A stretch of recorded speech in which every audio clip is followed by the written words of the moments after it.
Hello, everybody, and hello, Facebook. My name is Wes Hagen, and welcome to Day Drinking with Wes Hagen. Here, we basically drink, we talk, we drink, we talk, we talk, we drink, we talk, we drink, drink, drink, talk, talk, talk. The Day Drinking with Wes Hagen show. So it is the third day of the beautiful month of June in the incredibly difficult year of 2020. And here we are once again, alive, well, and hopefully healthy.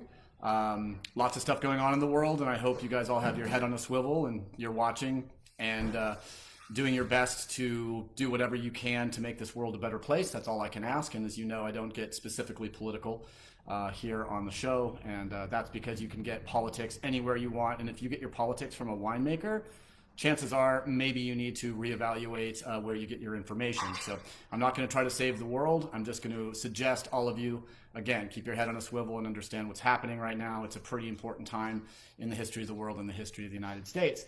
Teresa, Dawn, so, oh man, it's hot here. It's not hot, well, it's Santa Maria hot, right? So I got on my Instagram this morning to welcome and to invite all you fine folks out to the show tonight. And it was like 58 degrees at like 9 o'clock this morning. Foggy, a little bit of cool wind blowing through, perfect Santa Maria Valley Pinot Noir weather. Why do I say that? Is because basically Pinot Noir really is challenged when the temperatures go over about 90 degrees on a regular basis. If your temperatures go over 90 degrees on a regular basis during the growing season, unless you're in Burgundy, you're probably not growing Pinot Noir to its best result. I find that areas in coastal California that have an average temperature around 75 to 80 degrees in the hottest summer months are generally Sonoma Coast, definitely the Santa Rita Hills, Santa Maria Valley. The places that are true zone 1A, so 1800 to 2000 degree days, just on the edge of where you can get wine ripe. Those are the magic points. So today was actually hotter in Santa Maria. We got up to about 81 today in Santa Maria, and we start sweating it out about 75 because we're just not used to it. Our average temperature in August, as you've probably heard me say before, is 74 degrees. So this was 6 degrees hotter than an average peak summer day.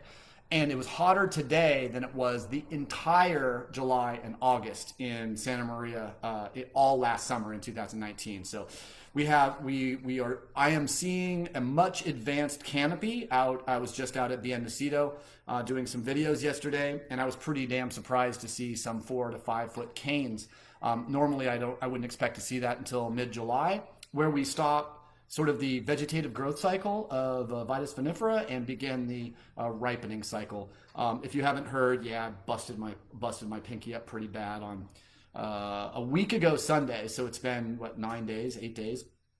I realized on hole 15 that I had left a Frisbee on hole 12. So I ran back and I happened to meet a guy I played disc golf with. I used to play disc golf with him 3 times a week, and I haven't played with him in 100 days. And we pull up to the park. He pulls up next to us, completely unrelated. We have a conversation. I get a kind of a sense of how he's been, how his health has been. He's a public high school teacher. He's been out of the classroom again for about 90 days. So we had to talk a little bit, and we decided that 25 feet was what we're going to start. I think the worst we got was maybe 12 feet together. But the reason I'm saying this is we were with a group. And as a result of being with a group, I felt that people were waiting for me to go find the stupid disc, and plus I thought it was in these huge piles of leaves, so I was basically kicking piles of leaves for like 5 minutes looking for a Frisbee I just couldn't lose.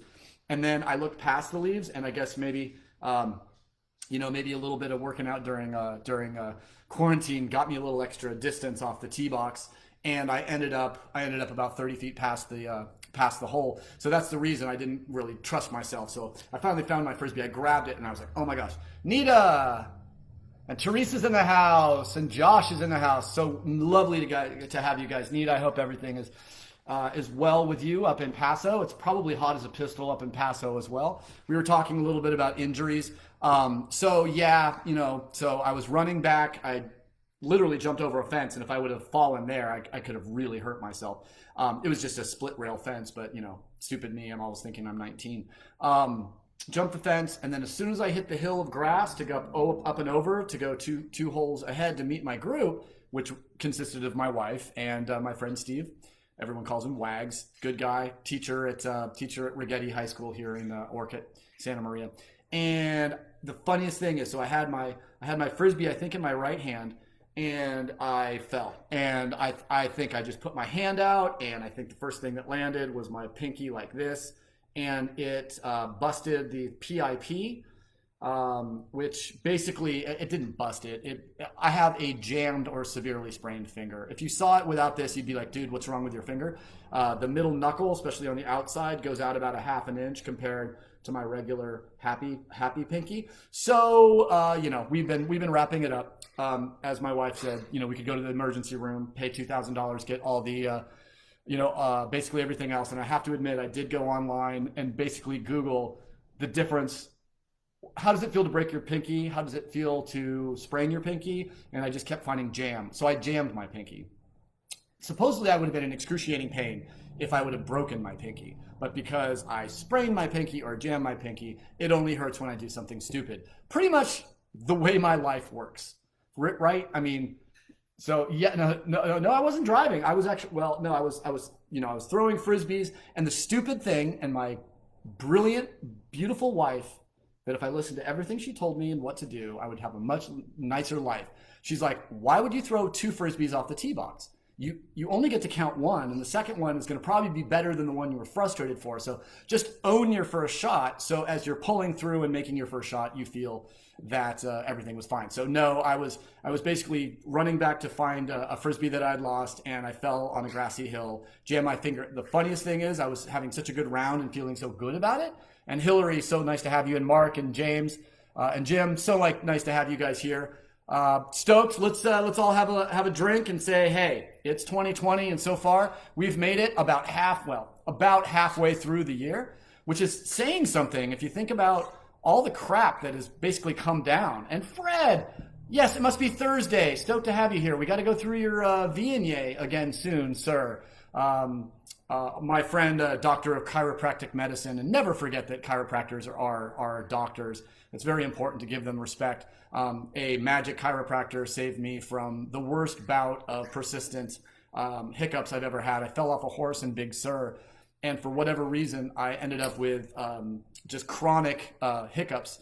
I got through, ready for this, 70 hours of hiccups, including I hiccuped all night long for 2 entire nights. Finally, third day, I just couldn't stand it anymore. Went to this amazing chiropractic witch who used to practice in Santa Barbara as well as in San Ynez, and her name was Sobel Bunis.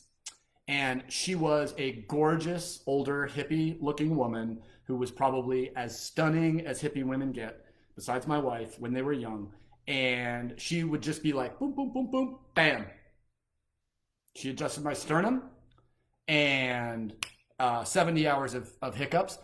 I'm like, there's nothing you can do. I'm about to freaking die. If this doesn't stop, I don't know what I'm going to do. And she's like, calm down, relax, get on the table. Okay, what I'm going to do, I want you to take a deep breath, clunk. And I'm like, nothing's going to help. It's been 70 hours. I went to the doctor. He gave me some, wait. Oh, yeah, I guess I don't have hiccups anymore. So if I'm a big believer in what a chiropractor can do. It's really beautifully functional medicine, and we appreciate that. Oh, it's Wednesday. Yeah, why aren't you working, dude? I know, if it was Thursday, I wouldn't have a show, right? Maybe next Thursday, maybe tomorrow, if you get off, we could talk about Viognier. I would appreciate that. Fortunately, tomorrow, I'm finishing my taxes. It's funny how taxes just float, and these weeks seem to float. And it just seems like, to me, that the last 3 or 4 months have gone by so quick. Normally, I'm trying to imagine why I feel like I'm slowing down or I'm speeding up so much, because in general, my life was much more hectic before this whole thing, right? Oh, Jake! What's up? Oh, crap. I got so excited, I knocked you off. Okay, cool. Well, I'm glad. Don't let my douchery in any affect the health of your patients, but I'm stoked you have a little stuff. All right, so my friend Jake, who's Wags is probably never gonna let you live that down. Did I finish? Yes, my friend Jake, who's one of the best wine salesmen in all of Santa Barbara. He was helping run the wine program with a couple other folks, including Julie, over at the Los Olivos Cafe. And the Los Olivos Cafe, of course, Jake, I miss the cafe, man. I miss the brisket sandwich. I miss having to take a lot of insulin and eating one of the best pizzas in the valley. really, really missing that place, dude. So I'm hoping to get back soon. In fact, tonight we're going to be talking about keg wine, but we're also going to be talking about how fine dining will look maybe in 6 months, a year, 5 years from now. So I'm really looking forward to getting your perspective, Jay, because you live fine dining every day of your life.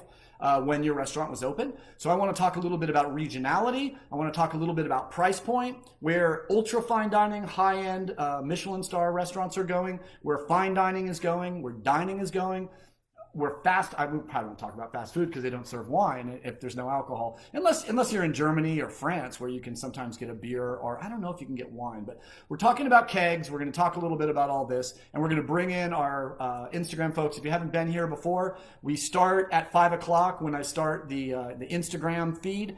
And usually we run somewhere between 40 and 50 minutes. Sometimes I go a little long, sometimes I go a little short. I don't have a hell of a lot of content tonight, but I'm hoping to get a lot of interest from you guys and some questions. So start thinking about what questions you guys have for someone who travels 200 to 250 days a year, back starting last year, going to restaurants, wine shops, wine bars, tapas bars. I've got a real sense of what F&B looks like in the United States, from sea to shining sea. And I mean, really, from really, I guess, New Hampshire, which I think is the furthest north I've worked. I haven't worked Maine and I haven't worked Vermont, but really from New Hampshire all the way to Hawaii. This is stuff that I'm going to do. And I was supposed to be in Alaska this year, and I was supposed to be in Missouri this week, and I was supposed to be in Kansas next week. I was supposed to be in Hawaii 3 weeks ago. So what I've been sort of doing is on my first Instagram post of the day, I look to see where I was a year ago, and I try to find the best picture and share it and say, damn, I miss X market. You guys are hopefully going to see me next year. You may not be as happy as I am to see you. I want to come and, spend time in your restaurants and eat your regional food. I'm missing real barbecue. I'm missing Austin, breakfast tacos. I'm missing Hawaiian poke. I'm missing, blue crab in Maryland. I'm missing rock crab in Florida. I'm missing all the people and all the salespeople. I mean, if you're a traveling winemaker and you travel for sales, you certainly get to meet a lot of people. And I don't remember every single person I meet, but I remember that I met them. So I always say you're doing well in your business when more people know your name than you know theirs.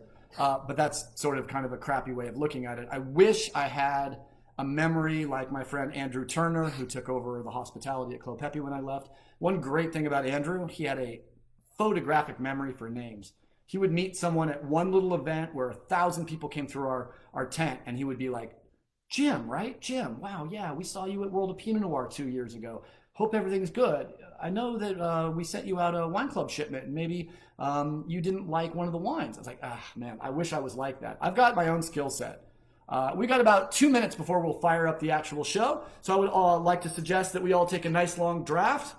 Nice long, delicious. And it was a little bit of a contentious day because I'm jumping straight to the Pliny. It is what it is. 6 Plinies left. I think including this one. I'm in trouble.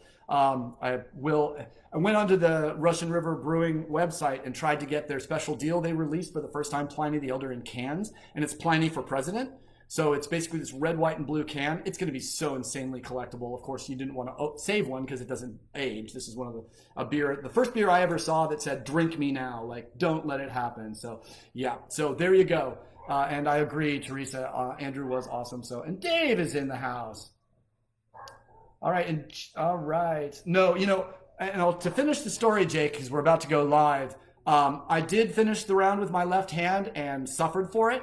And then last weekend, I did decide to just go out and throw right-handed, which is my normal dominant hand, but I throw Frisbees left-handed, but I putt right-handed. So I went out and threw forehand all round and shot 4 over on 18. So for not really knowing how to throw forehand, my putting was money. So we really enjoyed that.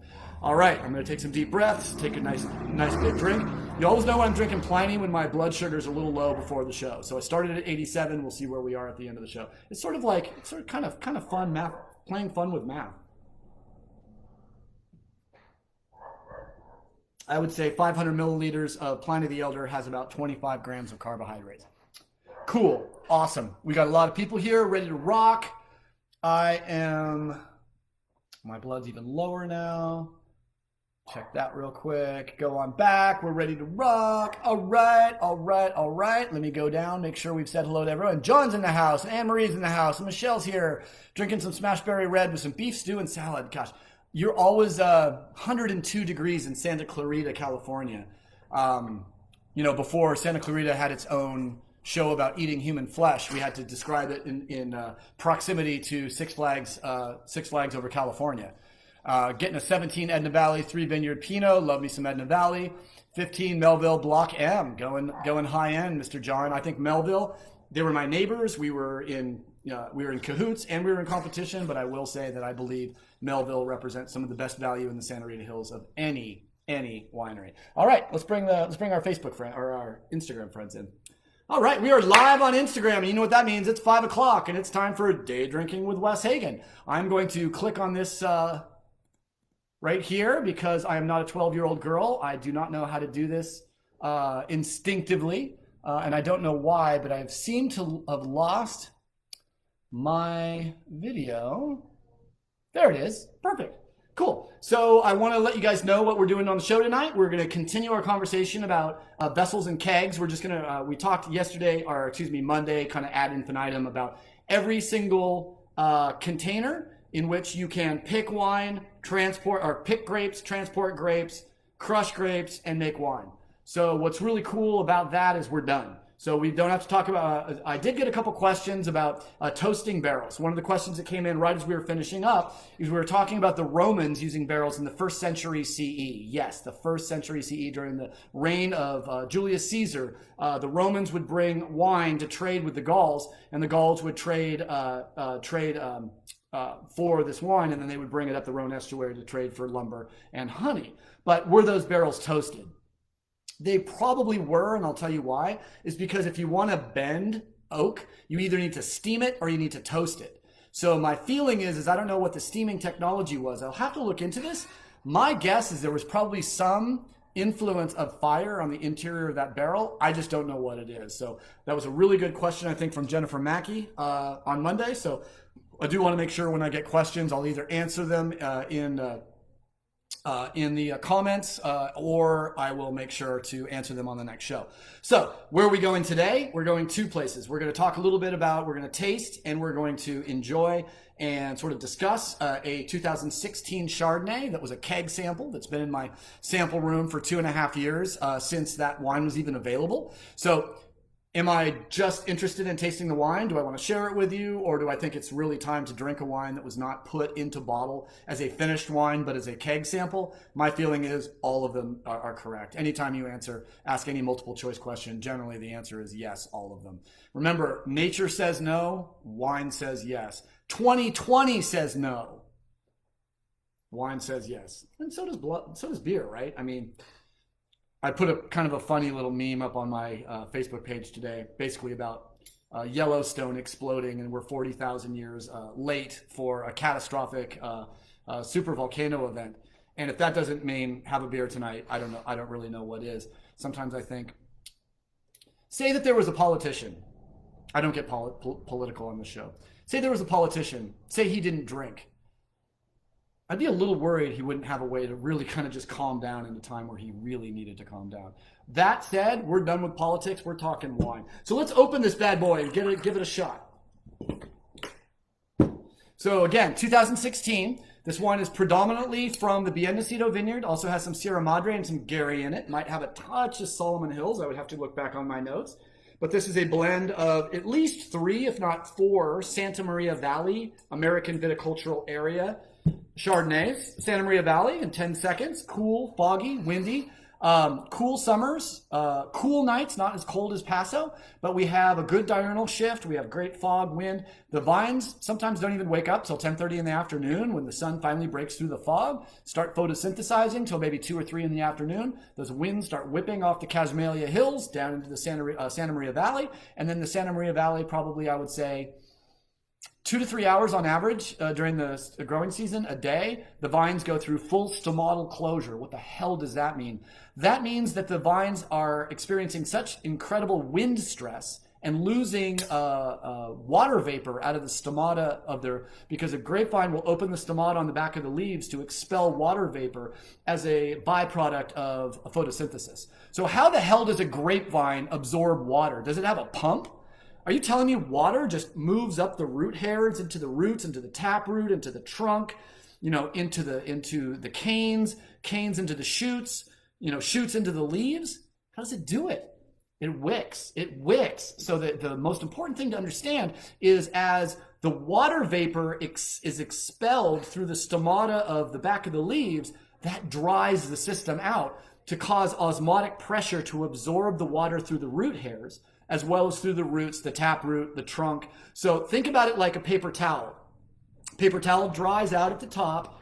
The fibers begin to dry and suck more water up as they dry. Same thing with a vine, except the way that it actually loses water is by virtue of open stomata on the back of the leaves expelling water vapor. Where are we going with this? Wind. It's amazing sometimes how I finally remember. I just about knocked my phone over.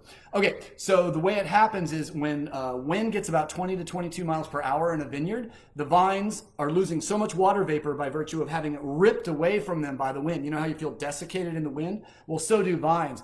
And vines, once it gets to a certain point, they're like, screw it, I quit. And there's a few things that'll cause a vine to shut down during a beautiful, wonderful day. Beautiful is, I guess, a perspective from here. One way that a vine's going to shut down is by wind. So if the wind gets about 20 to 22 miles per hour, the vine shuts down.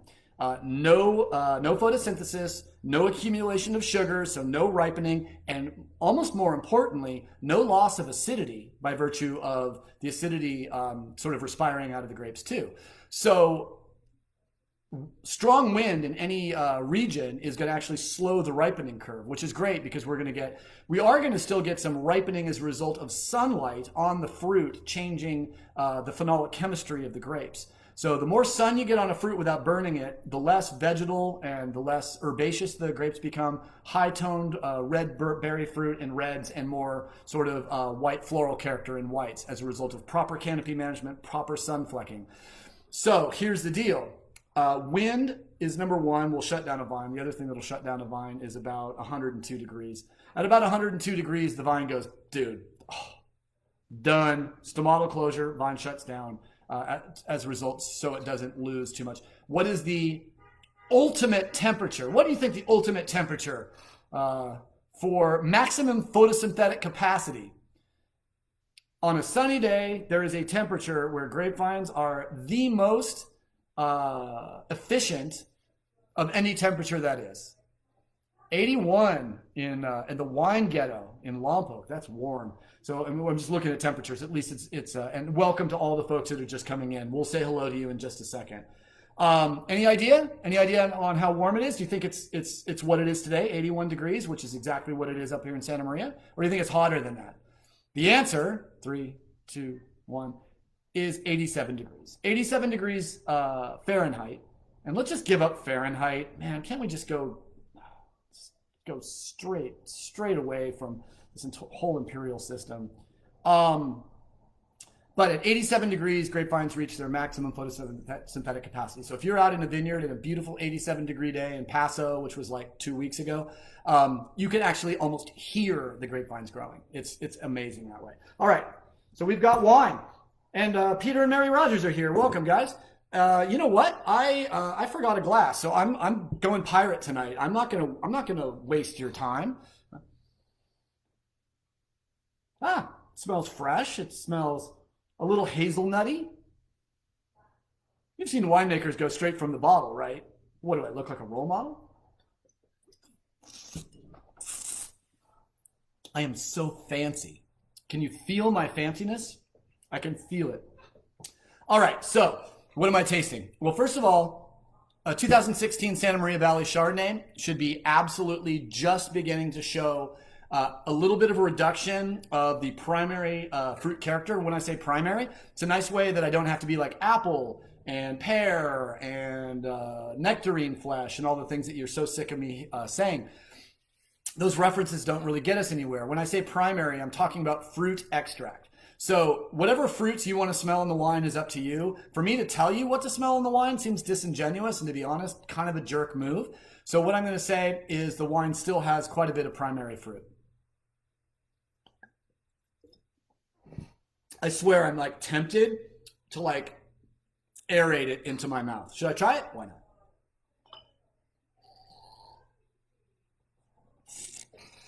You can always tell a winemaker because we don't spill very much, because we're very good at moving liquid from one vessel to the other. First of all, the wine is really in a beautiful place. The sort of sublimation, a little bit of that strong apple, pear, and sort of yellow plum character that I normally get in Santa Maria Valley Chardonnay has probably been reduced by about 35% since I tasted this wine as a very, very young, nascent wine. And as a result, we have lost a little of that baby fat, and meaning the extract, the fruit, the richness, the brightness, and it is beautifully been sort of compensated by hazelnut character and an incredible minerality that would almost make me think that this wine is an old world wine. It has an amazing amount of complexity, that beautiful saline minerality that I normally get out of Santa Maria Valley and Santa Rita Hills Chardonnays, especially as they age a little bit. But first of all, why is minerality showing in this wine? Well, first of all, it has acid. Second of all, it was grown on fairly high calcium soils. High calcium soils are going to increase the skin density and the skin thickness of any grape. Grapevines determine how thick the skins of their grapes are going to be by virtue of how much exchangeable calcium is at soil level, at root level. So the higher the calcium, basically the thicker the skins. The thicker the skins, especially in small grape varieties such as Chardonnay and Pinot Noir, reduces the amount of juice in those berries exponentially. Right? I mean, so just a 10% decrease in juice is going to give it a serious influence on the wine. It's going to be almost like bleeding off some juice from the wine and getting more skin contact. Does that matter in Chardonnay? Because we're not leaving the skins in contact with the juice. We're not macerating the wine. We're not fermenting it on the skins, unless you're making orange wine, which I haven't done yet, but I would love to. So as a result, why does skin thickness matter in Chardonnay? And the answer is what exists between the outer skin, the exocarp, and the inner skin, the mesocarp. Between the exo and the mesocarp are these vacuoles and that are absolutely full with phenolic and polyphenolic compounds, so that when we press the grapes, those generally burst and are released into the wine. The thicker the skins, the more phenolics you're going to get in the wine. And as long as that wine has acidity, you're going to get minerality. What is de rigueur? What is absolutely necessary for minerality in any wine? Low pH and fairly high acid. Ask yourself this fundamental question. Have you ever tasted a wine that you would describe as mineral that didn't have good acidity? Have you ever had a flabby, big Napa Cab that has minerality? I don't think so. Have you ever had a McLaren Vale Shiraz that had minerality? Probably not, unless you tasted it, maybe it was balanced and it had 15 years of age on it, then maybe I could see that kind of coming out and showing. It's like, high acid Riesling, boom. High acid Gewürztraminer, high acid Chenin Blanc, high acid Sauvignon Blanc, high acid Chardonnay, all of these wines, I could go on, but as long as they're grown on, you want high acid and high calcium soil, whether that's limestone, an old limestone like you would find maybe in Burgundy, or an old oyster bed like you find in Chablis. The Monterey deposit giving us all the diatomaceous earth we can deal with here in the Santa Maria Valley and Santa Rita Hills. Diatomaceous earth, calcareous shale, all this stuff is high enough in calcium that it really strongly impacts the wine. I feel a little bit weird, but hey, 2016 Chardonnay, it's tasting great. To be honest, it's a little cold right now to evaluate. So as it's cold, what I'm really getting is double the verve and half the flavor. So as you drink a cold wine, and there's a reason when you drink some things cold, bad beer, I'm not going to use brands. This is on the internet forever. But if you think of the worst beer you can imagine, how are you going to drink it? You're going to drink it bloody cold. Think about the best beer that you could have. And I always notice that my Pliny tastes better at the end of the show than it does at the beginning, because Vinny knows how to make beer. And the more you want to taste something, the closer you want to taste it to room temperature. Now, I would preface that with saying, make sure that you enjoy your beverages. If you love to drink your beverages cold and that's the way you drink them, that's great. If you're drinking seltzer, who cares? There's no flavor anyways. But if you're tasting something that actually is made with craft and care and complexity, you probably want to taste it. And as a result, you don't want to drink it too cold. So again, I'm a big fan of bringing a bottle to table a little under temperature, pouring it in the glass, and then explaining as it warms up. It's really going to start showing some amazing character. Even though we don't have air conditioning here in Santa Maria, generally anywhere, the wine came out of the fridge just a little too. I was chilling down a bottle from my collection right to the left of me, and I realized I already had one in the refrigerator, so I pulled it out of the fridge a little bit late, so it started a little cold. Anything else going on with this wine that we should discuss? Have you ever seen anyone do a wine tasting out of a bottle? I'm feeling very Johnny Depp right now. You guys want to hear a Johnny Depp story? All right, so we're going to take a quick Johnny Depp story, and then we're going to talk about the future of fine dining. So when I was 29, I was dating a woman that I went to high school with, Catherine Merrifield. Beautiful woman, awesome. When we broke up, we did so hopefully in a very friendly manner, and if I saw her again, I'd give her a big hug and tell her I really care about her. Catherine Merrifield worked for International Creative Management, and she worked for a woman named Tracy Jacobs. If you're in the entertainment industry, you're probably going, oh man. Tracy Jacobs is, just like Dr. Evil is actually based on Lorne Michaels. Listen to Lorne Michaels talk and tell me that Michael Myers is not doing an impersonation of Lorne Michael doing Dr. Evil. He is, but I think he's actually said so in an interview. But Tracy Jacobs from International Creative Management, she handles, this used to be a better lineup than it is now, but Kevin Spacey, John Malkovich, Kathleen Turner, Shaq, Johnny Depp, and a number of other very high-end, she's probably top 10 agents in Hollywood. You got CAA and you got ICM. Those are generally the big Hollywood agencies. So she lived in Marina Del Rey, and we hung out every weekend. I'd drive down weekend. She'd drive up to the vineyard every once in a while. And what we would do is we would commonly go through scripts because her boss, I'm not saying this woman is infamous in Hollywood for being difficult to work with, but she was the basis for the fairy godmother in Shrek 2. Just saying. So in the end, she would work like 60 hours a week, and Tracy, before she would go home, said, okay, you've worked your butt off this weekend, go have a weekend. So I would go down to Marina Del Rey, and we thought we would be able to hang out and get Noah's Bagels for breakfast and just hang out and eat bagels and have a fun time and go to the beach. Almost every Saturday morning, we'd get a call from Tracy being like, I'm sorry, we're screwed. I need you to pick up 7 scripts and do coverage by tonight and drop them back off in my house in Beverly Hills. Well, this Saturday, it wasn't that difficult. This Saturday, it was, Catherine, I've got a script that I need you to deliver to Johnny Depp right effing now. And you got to do it right now. And you know the rules of Johnny's house, right? And Catherine's like, yeah, right. If he sees my car, if he sees anyone with me, we're fired, you're fired, everyone's fired. Okay, cool. So we drove up, I think, into the Hollywood Hills, as if I remember, to a Gothic mansion, and pulled about maybe 100 yards past and around the way so he wouldn't see us park. Found a place to park. She said, stay here. If I've been gone for 20 minutes, call the cops. Otherwise, don't worry about it. Don't come to the door. I'll be back. So she grabbed the script. I'll tell you the script right now. It was Sleepy Hollow, which is important to the story because it's a really good story. So I sat in the car for almost 10 minutes, and I started feeling a little weird. Like, she's my girlfriend. Should I worry? I mean, he's Johnny Depp. It's going to be fine. Who knows, right? So eventually she comes back and she's got this look on her face. She's like, gets in the car and sits down. And I'm like, the hell just happened? She's like, it was the weirdest thing. Okay, so I went up to this big Gothic door, donk, donk, donk, donk, donk, knock on the door. 2 minutes, nothing. I thought, I should not bother Johnny Depp on a Saturday. But if I don't, I'm fired. Knock, knock, knock, knock, knock. Waits another 90 seconds. Okay, he's supposed to know I'm dropping off the script, so should I just leave it on the front doorstep, or should I kind of just be a jerk and keep knocking? Well, she decided that she really liked her job, and she's now working in the children's book section of ICM, so she did her time and she got out. So she did the right thing. She said, okay, screw it, I'm going to try one more time. Knock, knock, knock, knock. About 10 seconds later, she starts hearing sort of steps, little sort of easy steps towards the door.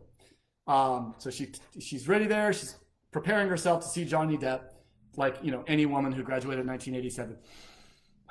Is there anything that could tame him? So the door opens, and who's there? How about Kate Moss in a towel? Yes, Kate Moss in a towel. And why is this even a better story?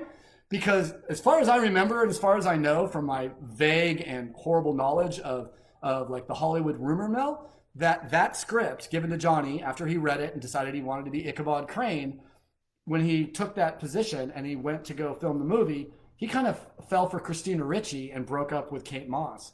So you could argue that script was sort of the impetus to get that whole stuff. That has nothing to do with alcohol. That was a horrible aside. I hope you enjoyed the story. It's as much as I know about Johnny Depp, except that if you drink a full bottle of whiskey and I'm dressed up like a pirate and you totally squint, you could almost think I was he. So let's have a big sip of whatever you got. And if you guys want to tell me where you are and what you're drinking, I love those type of stories. And I see that Gabriel's in and Tammy.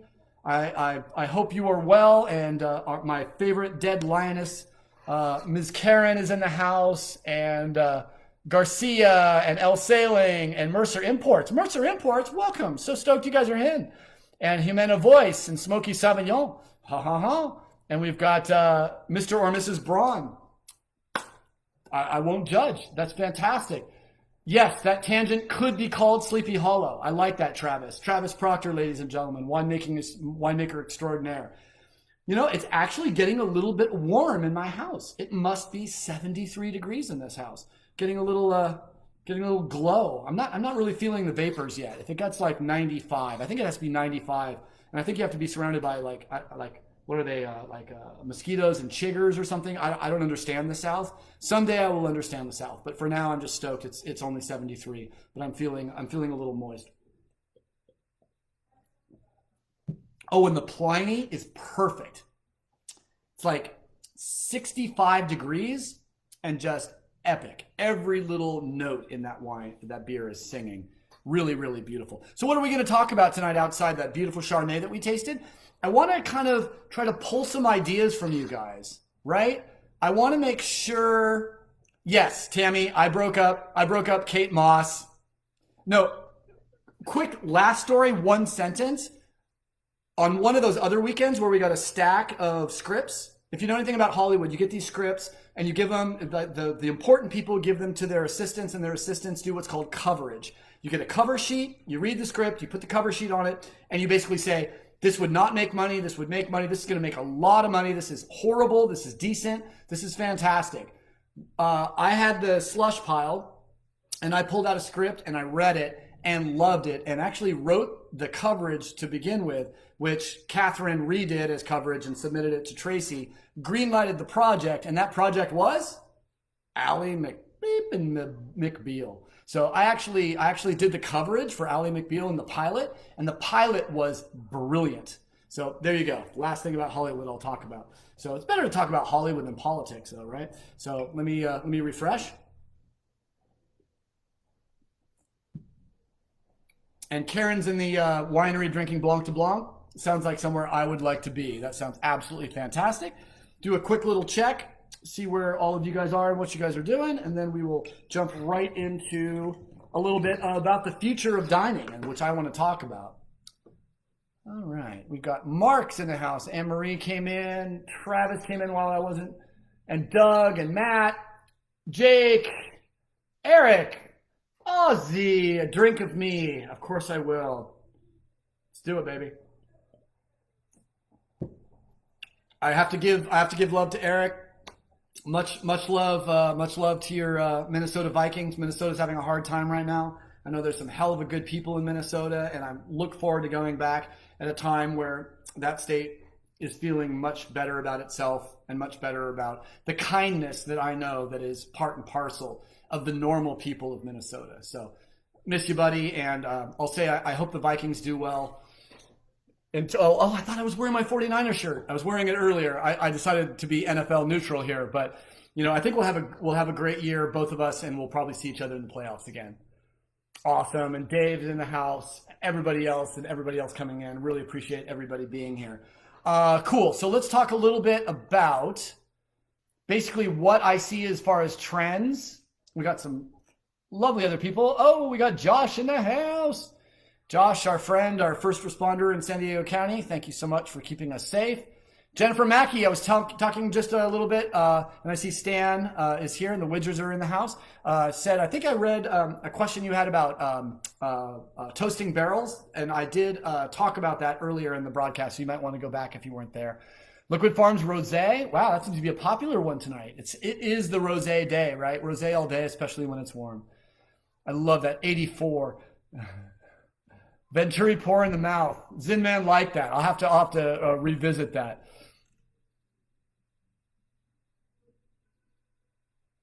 Okay, and Don?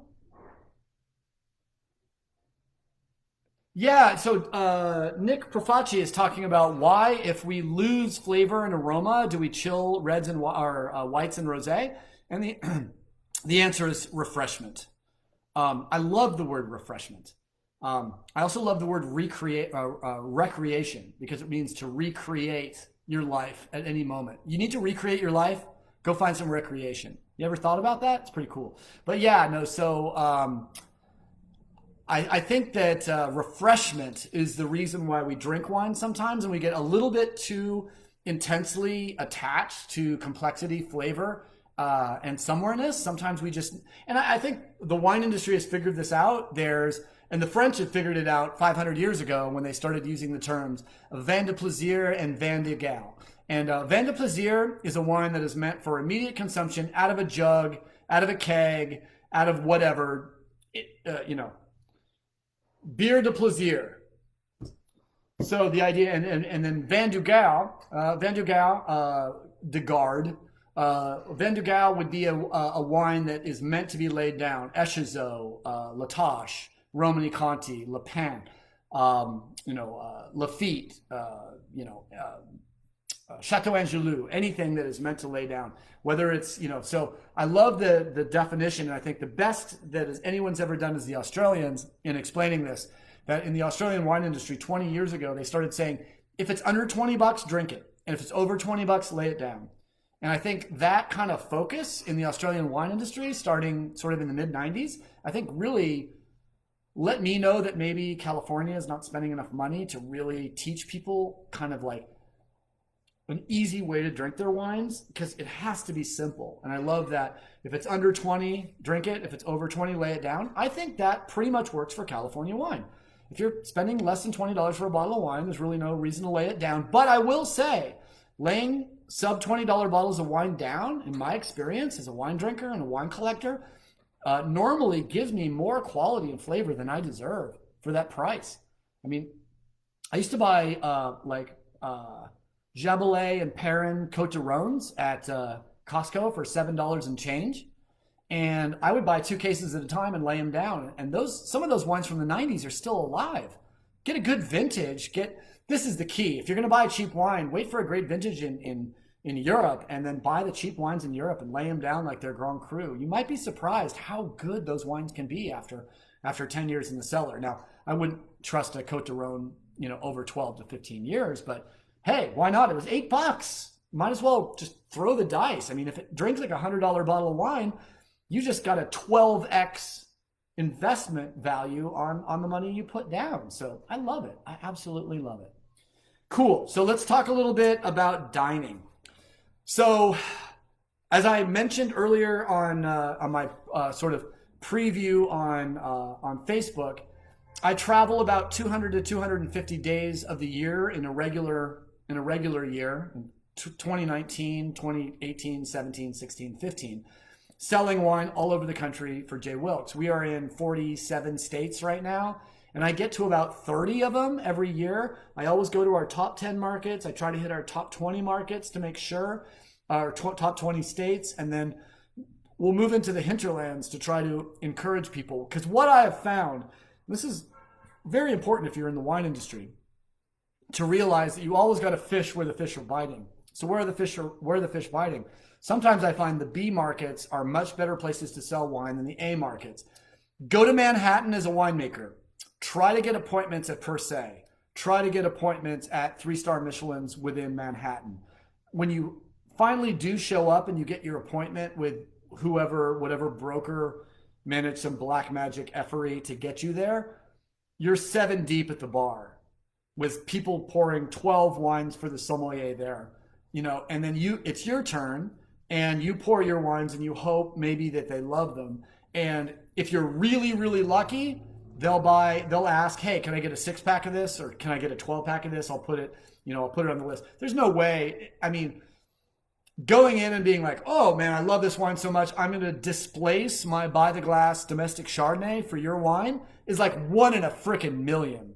That is at a 3-star Michelin, good freaking luck, because that sommelier knows that by the glass program is going to pay for their trips anywhere in the world that they want to go. If you are a 3-star Michelin restaurant and you're a sommelier there, the relationships you have with your by the glass providers are going to give you almost an entire additional sort of salary. I mean, it's amazing sort of the backroom dealings that happen. In fact, you can look this up if you really want to know, because I'm not going to say it online. The #1 wine account in Colorado told me straight to my face, you want the by the glass Chardonnay? 15 grand in my pocket, cash money, no questions asked. Gets you 3 months on my list, and we'll do a pallet a month. Or a pallet a week. Oh God, I can't remember that. It might have been just even more than that. Pallet's about 56 cases, depending on how you stack your case. So there's a lot of craziness that used to occur because dining was so popular and so many people had so many options. Now dining doesn't exist. So how is dining going to come back? The first thing I want to talk about is the metro areas. The metro areas, I'm talking LA, San Francisco, Chicago, Denver, New York City, Manhattan, Brooklyn, maybe Boston. As a Laker fan, it's sometimes hard to talk about Boston, but I love Boston. Fantastic city. Love to walk through Boston, especially with my Lakers shirt on. What up, Celtics? One-hit wonder since 1986. Anyways, love you guys. So anyways, these incredibly metro areas, this is what I'm thinking. Fine dining is going to be really weird because they're going to have to limit the spacing. So if you have a restaurant that's used to having maybe 100 covers a night, good luck getting 50. So if you do, say you have the ability to do 100 covers a night and you can do 50 covers. So what are you going to do? Are you going to increase? Are you going to be forced to increase your prefix menu 2x to cover that? Obviously, you're only going to have half the staff, but you're going to seriously need a pretty good chef line to make sure that the food still represents the star quality. If you're I'm talking like Michelin quality food. So the question is scarcity going to drive spending? So what I found is when everyone can't get into the French Laundry, I used to know Wendy Horvath, who used to be the maitre d' at the French Laundry. And when people found out that I could get people into the French Laundry a little bit faster than maybe, I could call her and ask her if there were any cancellations. And if there were, I might be able to get someone in. That was fantastic. And I'll tell you what, scarcity got twice as many people to go to the French Laundry probably than the food. The food is fantastic. Best meal I've ever had in California. So the idea is if there's only half the seats, does that mean there's going to be reservations out twice as long? Is it going to be 6 months to get into the French Laundry instead of 3? I mean, to get into RN74 in San Francisco is going to take 2 months.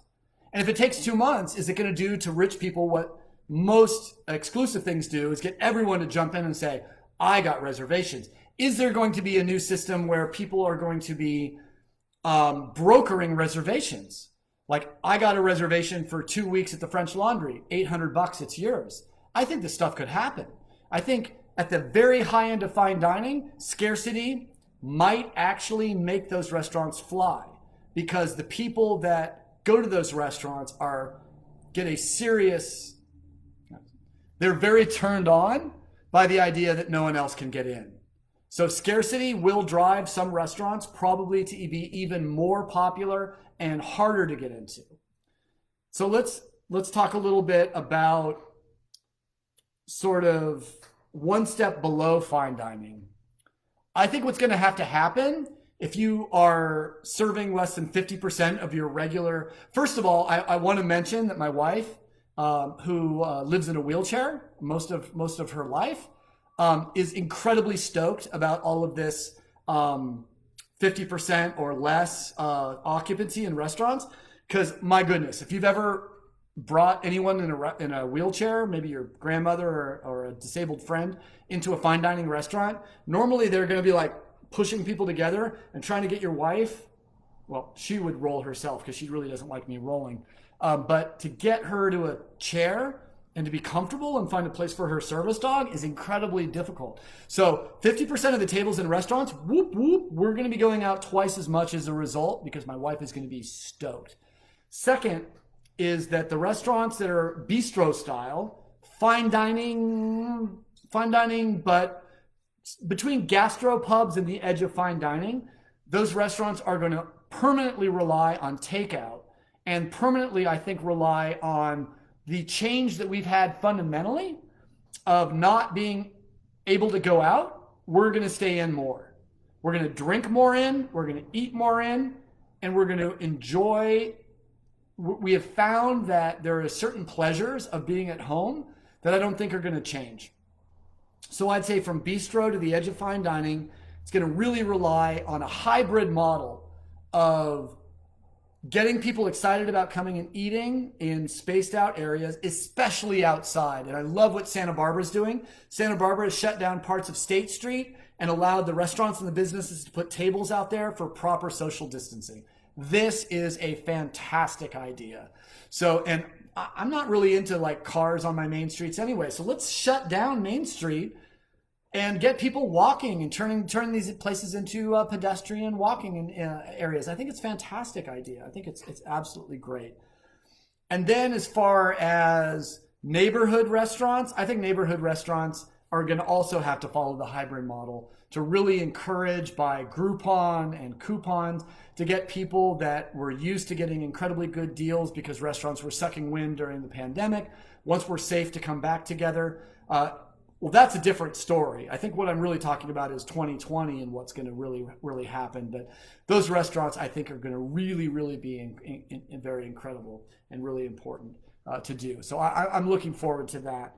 And then alcohol. I mean, if non-Michelin star restaurants are going to survive, we have to relax the regulation on the sale of alcohol from restaurants to people. We have to recognize that human beings in the United States and Americans are inherently responsible, and most Americans can pick up wine at a restaurant with wine, cocktails, beers, or whatever, and they're not going to drink them on the way home. They're going to pick up the food and the booze, and they're going to bring them back. And we need on-premise to survive. That is the take-home message tonight. For wineries to survive this entire COVID crisis, we need on-premise and off-premise. We need accounts where wine is consumed and taken, and we also need off-premise accounts where wine is taken off. And now on-premise is becoming hybrid on and off-premise, which will be very interesting. But having an on-premise license, if you can pour wine or alcohol to people in your business, you are on-premise and you get a better price on alcohol. So your on-premise license is going to actually be a benefit to you. And that on-premise license is going to help you in the sense that you are going to be able to hopefully provide cocktails, beer, wine by the glass, wine by the bottle, wine by the liter, from keg, what have you, to the people picking up stuff at your restaurant. I think that's going to be really important. Then I want to talk a little bit about metro, city, and suburb. And what I want to say about metro is I want to give some love to Chicago. Because in 2009, I went to do Pinot Days at the Navy Pier. I stayed at the Whitehall, right there, sort of in the middle, of Michigan Avenue, I think it is, in the Miracle Mile. And I had come from a culture in California where I had seen that basically selling wine to restaurants, I'd walk into a restaurant and say, man, your wines are great, but our business in 2009 is 70% down. I love your wine. I'd love to put it on by the glass. We have no customers. And I mean, this was, speaking of the French Laundry, I mean, during 2009, probably 5 days a week, you could walk into the French Laundry and sit down, where just 6 months before, you would need a reservation exactly 90 days before. They open up the reservation line 90 days before the day you want to play, and if you don't call, you don't get in. So French Laundry was walking. That's how bad hospitality and on-premise was in California. The same days where you could walk into the French Laundry. I was in Chicago going to Giovanni's, going to McCormick and Schmick's, going to, I mean, this is how long ago it was, doing a wine dinner at Moto, you know, Girl and a Goat, Purple Pig, all of these things. Line out the door, month reservation, people packed 4 deep at the bar. Well, I don't know when we're going to see 4 deep at the bar anymore. Part of me thinks 4 deep in the bar is so profane. All I want is a damn drink. Right now, I'm thinking 4 deep at the bar, safe from virus. Sounds like a beautiful thing, especially if you're a bartender and you want to make some damn money. Very, very important. So Metro, I think LA is going to suck wind. I think San Francisco is going to be slow to recover. I think Chicago is going to be rocking from the get-go. I think Brooklyn, Manhattan's going to be rocking from the get-go. I think a lot of people are going to be much braver in the areas that have gone through a little bit more pain. I think, you know, New York, New Jersey, I think they're going to probably get a little herd immunity a little bit faster. Obviously, this really, really, really matters when we get a vaccine and all that can happen. But metro areas, I think, are going to be pretty cool. And I think they're going to come back, but I don't think California is going to match sort of other regions that seem to respect and love their hospitality industry a little bit more than California. I think we're just a little bit hesitant to go back to those, as I saw in 2008, 2009. How about in a city? So if I'm talking about a city, for me, that would be Santa Barbara. In LA, it would be Pasadena, or I think Santa Monica would almost be metro. But how about like Culver City, something like that? So one of those, how's that going to really be affected? I think the cities are going to probably, especially in areas where the metros aren't coming back, we're going to see a little bit better traction in the cities. But I can't say that that's going to happen for sure in California. I'm very interested to see how metro, city, and suburb acts. Suburbs, seems like the suburbs are dying to get back to restaurants. And what I'm finding is when we allow the suburbs to go back to the restaurants, we're seeing a very, very serious amount of people going back, because I think they feel comfortable in getting back to the restaurants and back to that culture and back to a place where they're not feeling the city pressure, they're not feeling the metro pressure. They're seeing less virus transmission. They're feeling safer. They also know the people that own the restaurants. They know the people that work in the restaurants. They trust their masks. They may be more comfortable going to their friends in their cohort wearing a mask. I think that's sort of what's going on. So as far as how things are going to open up, I certainly hope that they will. I certainly hope that we can get back to a sense of normalcy sometime soon. And as someone who's immunocompromised, I am a type 1 diabetic. My chance of dying if I do contract COVID is about, it depends on who you talk to, somewhere between 7 and 11%. I have to actually sequester and quarantine myself probably longer than most, and my travel will probably be a little truncated before I am inoculated and vaccinated and feel comfortable that I can go back into regular society. Cool. So if you guys have any comments, I definitely will spend a little time looking through if there's any comments about. It looks like Arlington, Virginia is already opening up and letting people be outside. A vintage industry, Kathy was wondering, I fell while playing disc golf and jammed my finger on the grass. Finished my round. I shot really well, but I messed up my finger. It's jammed and sprained. So thank you for asking. And I'm going to just kind of look through and see if we have some questions. If you flatten the fruit a little, then the acids and minerality are more disclosed. Is that the acids are big, or something has quieted the fruit a bit? Well, it's quieted the fruit a bit. So what's happened is, as a wine ages, fruit extract sort of goes down. And what I like to say is complexity emerges, because as the baby fat is removed from the wine, it's sort of like complexity is the stars and fruit is the sun. Can you see the stars during the day? Why not? Why can't you see the stars? Because the light, right? So it gets dark, the fruit sublimates, the stars come out, the complexity emerges. I think that's a decent analogy. Stolen from Carl Sagan, talking about cannabis when he was dying from cancer. It's not that cannabis makes you more creative. It quiets the left side, the sequential hemisphere of the brain. So as the left hemisphere is quieted, the creativeness emerges like stars at night. Carl Sagan. Yeah, he smoked some weed. So your comment was that you get more flavors and aromas. Yeah, we talked a little about chilling. High acid white rosé. Oh, by the way, Nick, I was tasting all your wines today that I had put under the repour. Nothing has shifted.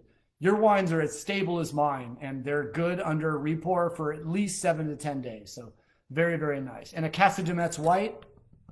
Love me some Sonia.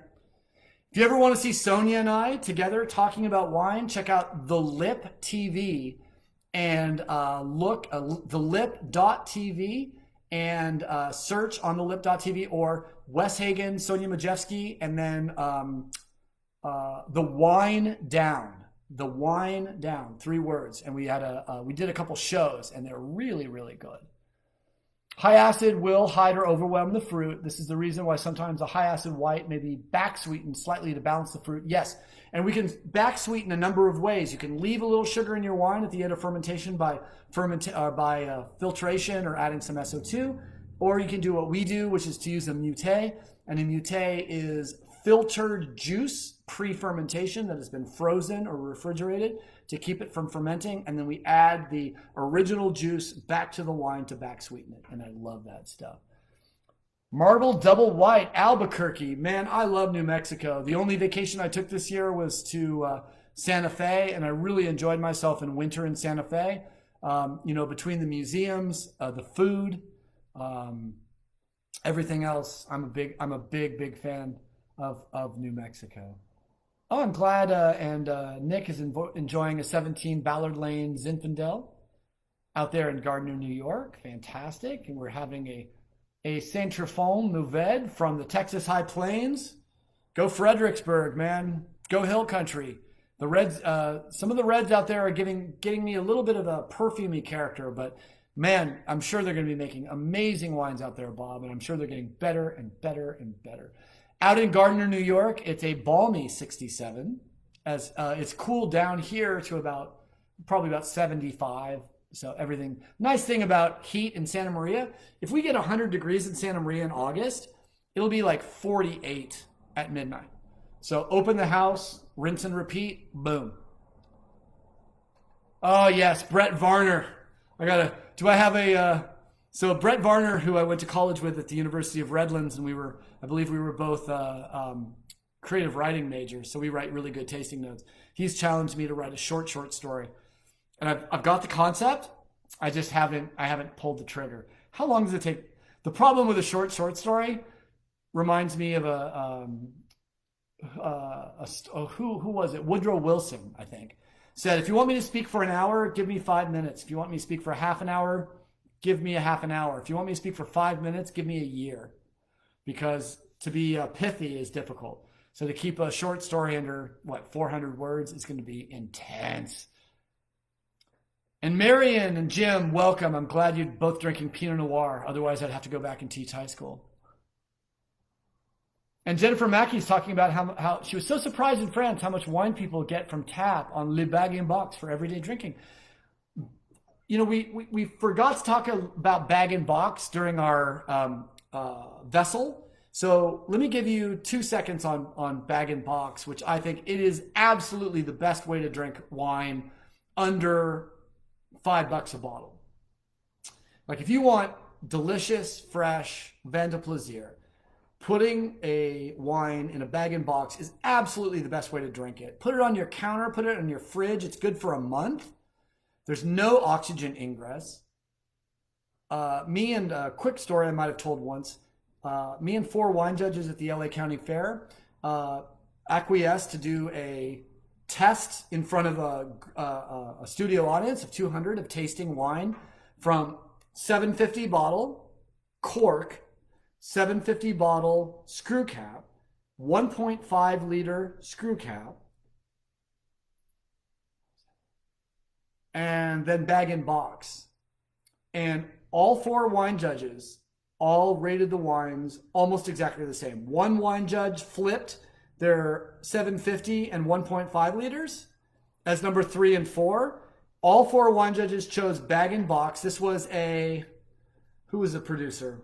It was an Australian producer. Oh, it'll come to me.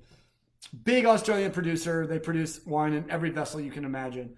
All 4 wine judges found that the bag and box produced the wine that had the best fresh fermentative aroma, then the 1.5 under screw cap, then 3 of the 4 said screw cap, and then the cork.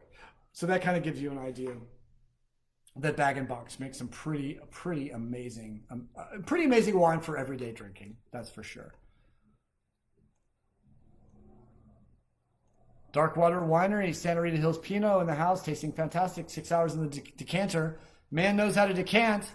Christy Marshall's here, so we can officially start the show. I hope you go back and watch. We had some good times tonight. Really, I thought it was a pretty good show. Thank you for Christy. Stoked that you're here. And Bob went on a quick trip to the Texas Hill Country Wineries. Surprised how good some of the wines are, especially the whites. I'm still loving Texas whites over Texas reds.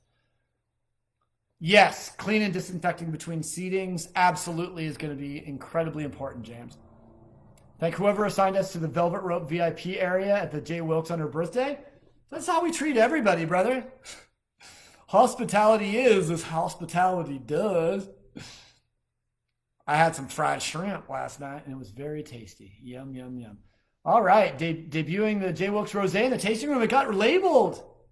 Oh yeah, man, that J. Wilkes Rosé, it's basically a Grenache Rosé. It's almost, it's Grenache predominant. We could have put Grenache Rosé on the label. Crisp, bright, and fresh, Paso all the way. Picked for a rosé, grown for a rosé, leaf picked for a rosé. That is a absolutely purposeful rosé. It's not a byproduct from some juice we bled off.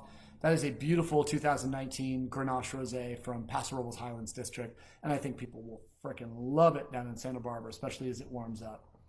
And if you want some more training on it, let me know. Let's do a Zoom talk. Tommy, who I'm talking to, works down at our tasting room and kicks it.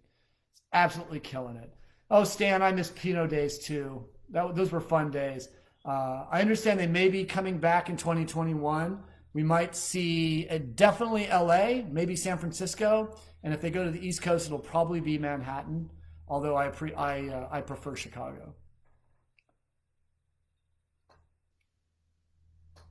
120 words short story under committed timeline of 3 hours. The key is for 120 words is to actually get me to engage for 3 hours. I'll probably email my slight friend David Mitchell and say, help. Good, Jennifer. I'm stoked you're stoked for the rosé. And Brian, so glad you're watching and all riled up. I agree. We're all riled up at this point. All right, so I will close by saying make sure you love all the people in your house, love all the people that are in your neighborhood, love all the people that are in your state and in your country. Reach out to folks that might be suffering right now and let them know that they are loved, they are cared for. Show great compassion to everyone who needs it. Show great awareness of what it means. And the last thing I'll say, which might verge on the point of being slightly political, is this, and that is a challenge to all of you. I saw a challenge on earlier on social media from my sweet, wonderful, and loving, one of my favorite cousins, Stacy Burcham, to own, if you are a Caucasian person to consider and to own your own white privilege, to sit with it. And what it actually thought is, the way that it came to me was this: with maybe I need for a couple of days to sit with my racism. And in a world where everyone's coming out right now saying, I don't have a racist bone in my body, I want to say maybe I do. Isn't that a more strong statement? So I want, and I'm not saying own your racism. Oh my God. No. What I'm saying is sit with your racism. Sit with it and trying to think where it came from. Did it come from your grandfather, your great uncle, someone who was in your social circle in high school, your brother, your sister, someone who might have been a little more sort of racist than the people that sit around you? Maybe you grew up in an area in the country that was heavily racist and it was all around you all the time. Or like me, I came from an incredibly progressive family in an incredibly progressive state, an incredibly progressive county. But I see it, I feel it. You know, I mean, I would love to say that I see the world as a colorblind individual, but I don't. And that is the hardest thing to admit. And to sit with it and to feel it and to understand it is where I'm going in the next few days. I don't know where it's going. I probably won't bring it up on Friday because this is a personal issue. But I will say, before you go on to social media or wherever you're going to a protest or whatever, to say, look at me, I am free of racism, sit with it for a little bit, because I think you might need to admit that it's a little more deeply seated and the issue is a little more deeply rooted and more difficult to solve than we would like to perceive. So that's where I'm going tonight, and that's where I'll leave you. So sit with it for a second and see where you are, and realize that we can all, it's not easy to change our behavior. It's not easy to change our mindset. It's not easy to change our childhood. It's not easy to change our parents or our grandparents or our great-grandparents. But it's our responsibility to right now to sit with this and to feel ugly. Because that's what we don't want. And when you think about what you don't want, it's probably what you need. If it's difficult, it might be important. So I'll leave you to that. And I will say, whoosh, Friday, Master Sommelier Will Costella will teach us how to taste blind, make a tasting note, and try to decide if that tasting note means a damn thing in your life. I'm going to be pushing the idea of whether or not evaluating and judging and writing about wine matters at all, with one of only 267 lower than 300 master sommeliers in the world. So we're going to get some, and Will's a really cool guy. He's not an uptight sommelier. So we're going to have some really good conversations. So come in Friday.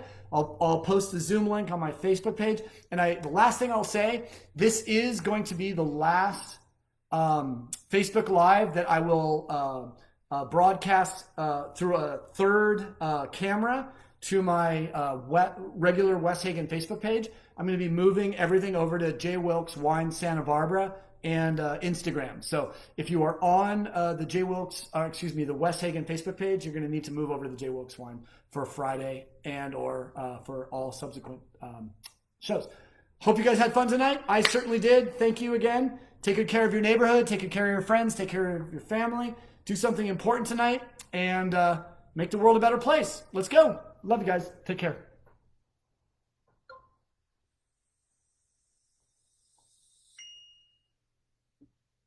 Well, hello everybody. Hello Facebook. My name is Wes Hagen, and welcome to Day Drinking with Wes Hagen.